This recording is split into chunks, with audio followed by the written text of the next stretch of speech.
So today I'm going to take you through the process of changing a field name, and we're going to do that without any front-end downtime and without kind of like getting in the way of the content creators. So let's dive in. So here we have Event Studio, and you can see that we have three different document types. We have events, we have artists, and we have venues. And if we click into artists, you can see here that we get this yellow warning box, unknown fields found. This means that there is some content in Content Lake in this document that isn't described by the studio schema, so it doesn't know what to do with it. So what we have to do is to kind of like add these fields. Now, this is a fairly simple example, but imagine if you were to kind of find these error across your whole dataset. Maybe you have a lot of different document types, a lot of documents and so on. So it would be nice to kind of like get kind of the status of the validation of the schema across the whole dataset. And we can do that with Sanity CLI and a special command, and I will show you how now. So here I have a terminal open in the Studio project, and what I can do now is to type in a command called Sanity documents validate. And this will download all the data documents to my computer, run the validation on them, and then give me whatever errors and warnings it finds. So let's try and do that. So I run this command. It will kind of like give me a warning like, hey, these are the things that can happen. There might be some edge cases where this doesn't work, so like be a heads up for that. But like we're gonna run this anyways. And you can see it loads in the workspace, download all the documents, and then it runs the validation against them. You can see here that we have kind of like the same type of warning that we have in the studio. There's fields missing. So now our goal is to kind of like get the schema in place so we don't get these warnings and the validation runs without any errors. Okay, so let's start with artist and go into the artist type. And we can see here we have this description.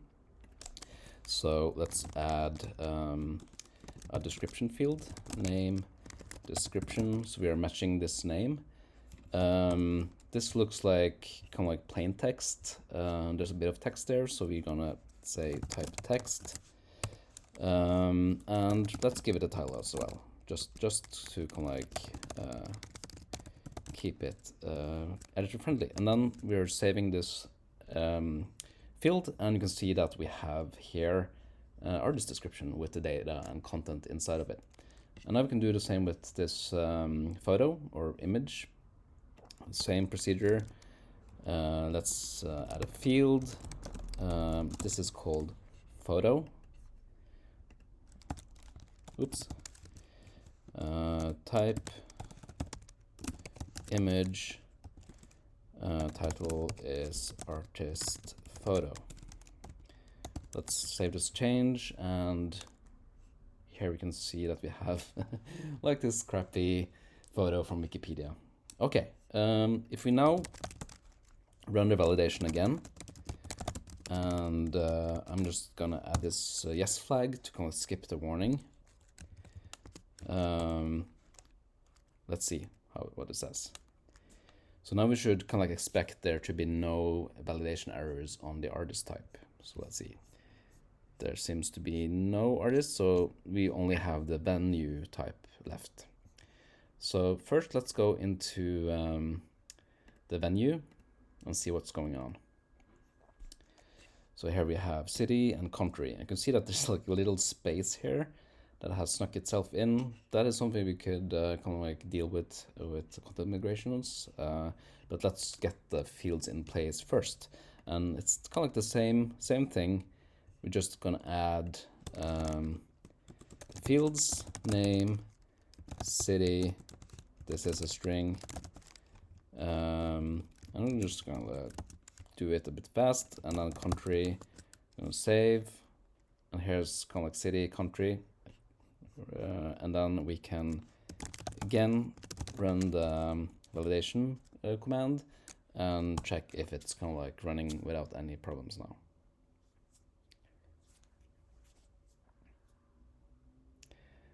And there we go. No warnings, no errors. The schema is now in sync with the content. Let's head over to the event document type and see what's going on there. So here we have a bunch of fields. We have name, slug, something called event type, date, venue reference, artist headline reference, and so on. But what we want to focus on now is this field called event type. And let's say I have like a team of developers and then they're like, hey Knut, it's a bit kind of like confusing to have a field called event type inside of the document type called events, which has this file called event type. It all gets kind of like a bit confusing. Also, if you look into the data, we can see that kind of like we have this key called event type. So when you implement it in a front end, you have to kind of like say event type, and that feels a bit redundant and unelegant. Can we change this? Can we change this to be called format? So like event format, and can we write event.format instead? That would be better. And yes, of course, we can do that. And it will involves a couple of steps. So first, kind of like adding the new field with a new name, deprecating this old field, and then the interesting part, moving all the content in the existing documents from this field over to the new field. And doing that while not breaking production and not imposing any downtime on production. So we will go ahead and do the first thing, which is to add a new field and deprecate the old field. So if we open the event type file here, we can find this field called event type. Again, it's a bit confusing. And what we can simply do now is to copy paste this and then change the name to format and event format. And if you save now, you can see that we have the new field that looks kind of like exactly the same, except this format thing. And now we want to deprecate this old field and kind of like make it read-only so that content creators can't kind of like keep using it and they have to use the new field. And we do that by inserting configuration property called deprecated. And this takes kind of like a reason, so like a helpful kind of like explanation to the content creator. So we're gonna make it very actionable. Yeah, here we can see that Copilot just suggests the right thing. Use the format field instead. So if we save now, you can see that we have this deprecation notice on the field with this explanation. We can still kind of edit this stuff. So we also need to make it read only. Read only, true, save. And now we have kind of like locked this down for editing because we are going to run a migration script that takes this content, removes the field, and inserts the content into this field instead. So if I had uploaded this studio now and made it kind of like available for content creators, and I have started to kind of use the new field, my front end wouldn't necessarily know about this new field and wouldn't kind of like reflect this data. What we can do in kind of like before we have moved the data over to the new field is to make like a little adaptation in the query to support both fields at the same time and kind of like map the new field to the old key. So if we swoop over to here, we can see that I have a front end. It's written in Next, but doesn't really matter. It will look the same for what we're going to do now, regardless of what front end framework you use. And we have like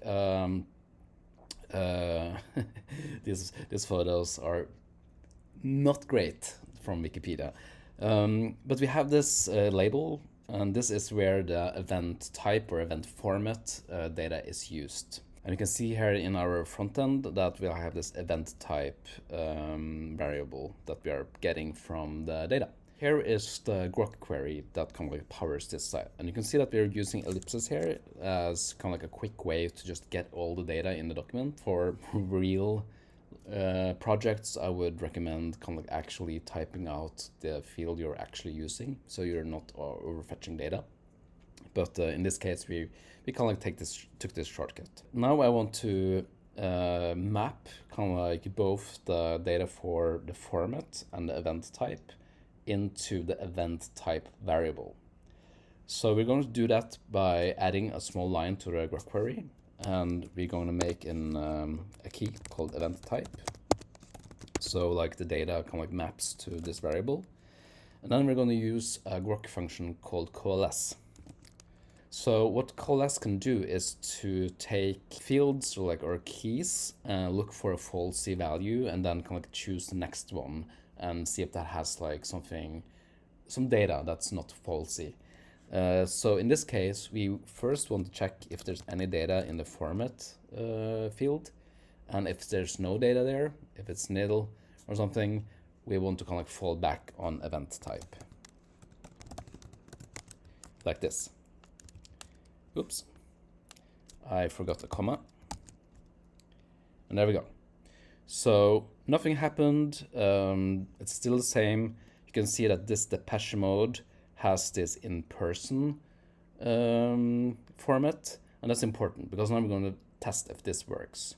So if this works, I should be able to set the event format for this particular event to virtual, and we should see virtual here. So let's go and find the depeche mode event. Here it is. And now we're going to set this to virtual, so these are different, and we can kind of confirm that we have actually changed the data and everything works as intended. So if I now reload, you can see that this is changed to virtual. So this is what we want. And now we can deploy this front end, and it will kind of like manage both types of fields. And it's ready for us to do the content migration without breaking the front end, because it can tackle both these things. Before diving into the migration, we want to do one more thing, and that is to make the event format field required. Primary reason we want to do that is not only because this is kind of like information that we always want to have with events, it also lets us validate if the content migration we're going to do is successful. So let's add a new validation rule on the event format field that makes it required. So you can't publish a document without having chosen what format it is. So we're going into the format field, and we're going to add validation to it. It takes a rule, and the rule has like a predefined validation method called required. So we're gonna add that, save the change, and you can see here, well, we can't see it here because we have a value for it already, but if we create a new event, it's going to tell us that we need to fill out this form. And since we now have this validation warning, we should be able to kind of like check across the whole data set. What is the status? Do we have kind of like this data that we need? So again, we're just gonna run the same command as last time, sanity documents validate, and then it will run through all the documents and check what's going on. And you can see that the errors here are kind of like ticking in. So like, yeah, we don't have the data, the content for this field across most of the new documents. So now let's write a content migration to fix that. So while the current solution with the adapted Grok query kind of works, it's potentially confusing to have these two fields at the same time, also in the data. Like imagine every time you are adding something new to the site that involves this event type or event format thing, you have to always keep in mind that there's two fields with kind of the same data. So we kind of want to unify and move the data over to move forward. Sanity CLI comes with migration tooling and ways to create a migration script and then run it afterwards. And this is what we're going to do now. So make sure you have the newest version of Sanity installed, both in your studio and if you have the Sanity CLI installed globally, and make sure that's up to date too. And if it's up to date, you can run a command called Sanity migration create. So let's do that now. We can give it a title. So replace event type with event format to make it a bit informative and easy to understand what this content migration script is going to do. And it's going to ask us like, what types of documents do we want to migrate? And in this case, it's the event type. We don't have to fill this in. This is just going to help us. And then we can choose a migration template. And in this case, we're renaming a field. We're renaming a field from event type to format, right? I'm going to choose that. What it has done now is to add a new file to this migration folder.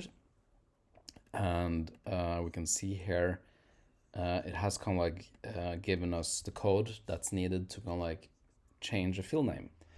And the only thing that I have to do now really is to say, okay, the old field name is event type and the new field name is format. And that's kind of it. It will now handle the content migration for me. So let us take a closer look at what this content migration script is actually doing. So we can see here that we have we are only targeting the event document type, so we're not bothering with artists and venues and so on. And that means that I can expect that in this helper function called document, we are only getting kind of like the event documents. And here we have two patches, and we're using this helper function called @ in the first argument takes the field name. So in this case, we have like format, and then in the second argument, it takes the patch method. In this case, set if missing, and then the same thing at kind of like event type, the event type field, kind of like unset this field or like delete the value of this field. That means.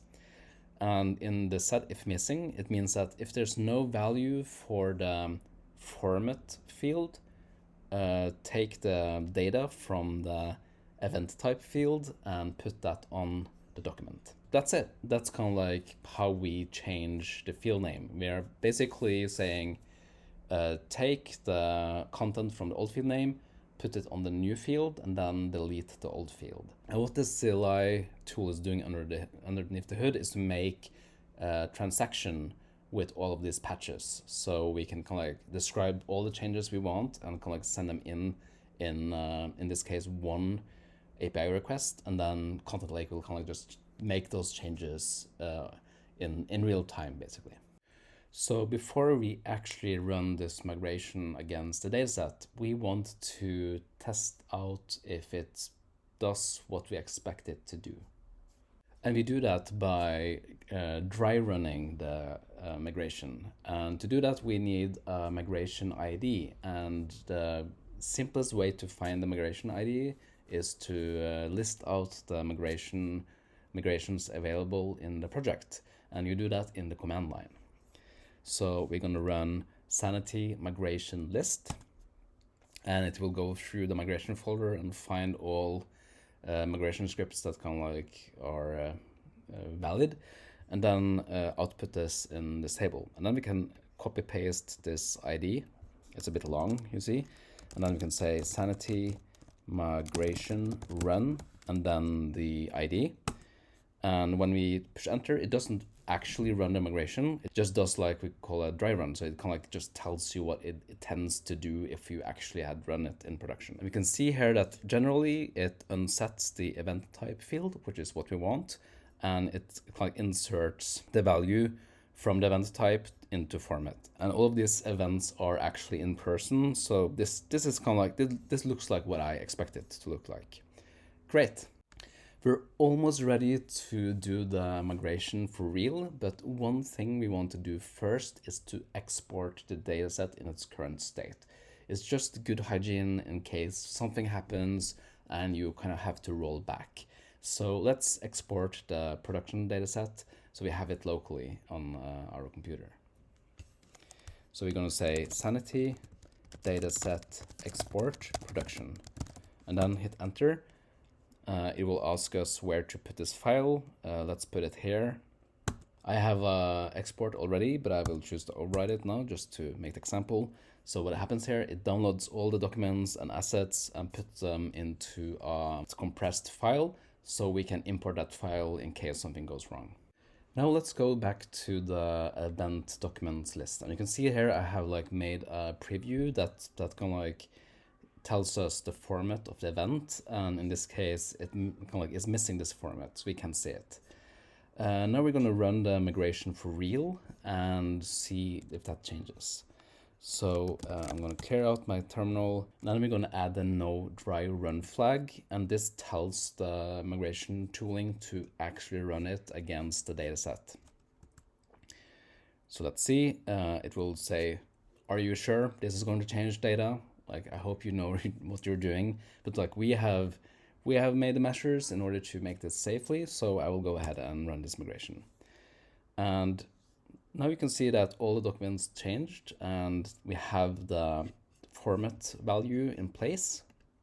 It happened like in the blink of an eye, and now there's no content here. So I can see that like seemingly everything is fine, but in order to kind of like be really sure, we're gonna run the document validate command again to see if everything is fine across the whole data set. So Sanity documents validate, and we're gonna run it, and hopefully everything checks out. Yeah, no errors, no warnings. That means that the migration was successful, and we can adapt the front end accordingly and forget all about the old event type field.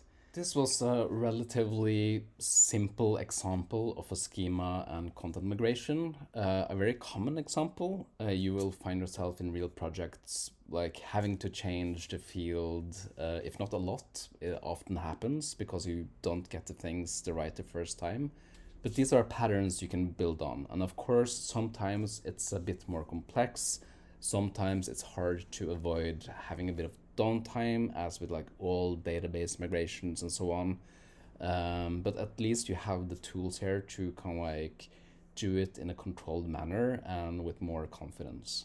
So if you want to try this by yourself, a bit step by step, you can of course watch this video again, but you can also go to sanity.io/learn and find this as a course there and kind of like follow the steps, have the code examples, and kind of like do it in your own pace.